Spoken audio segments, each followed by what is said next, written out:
দর্শক, কৃষি সংবাদে প্রতিদিনই আপনাদের জন্য থাকছে শখের গাছ পরিচিতি। চলুন দেখে নেওয়া যাক কোন গাছ রয়েছে আজকের তালিকায়। আজ আপনাদের জন্য যে গাছটি রয়েছে সেটি দেখা যাচ্ছে কাস্ট আয়রন প্ল্যান্ট এবং এর বৈজ্ঞানিক নাম হচ্ছে অ্যাসপিডিস্ট্রা ইলেটিওর। যদি সংক্ষিপ্ত পরিচয় দিই তাহলে এই উদ্ভিদের ধরন হচ্ছে এর ফুল ভেতরের দিকে মেরুন রঙের, যা গ্রীষ্মের প্রথম দিকে দেখা যায়। এই উদ্ভিদটি অত্যন্ত কঠিন এবং প্রতিকূল অবস্থাতে টিকে থাকতে পারে। সাধারণত 1 থেকে 2 ফুট পর্যন্ত লম্বা হয়, তবে গাছের পাতাগুলো সাদা ডোরা বিশিষ্ট এবং গাঢ় সবুজ রঙের হয়। যদি আমরা আরো একটু লক্ষ্য করি তাহলে কাস্ট আয়রন প্ল্যান্ট এই গাছটি কিভাবে লাগাবো জানতে চাইলে প্রথমে 2টি পাতা দিয়ে গাছের রাইজোম কাটতে হবে।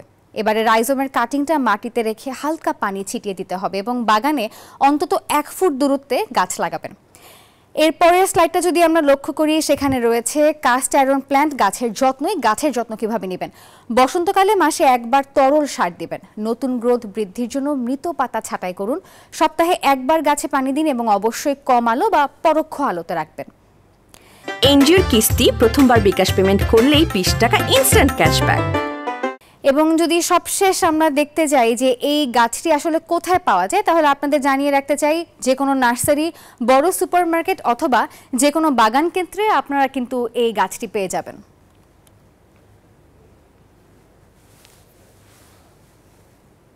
দর্শক, এই ছিল আজ আপনাদের জন্য শখের গাছ।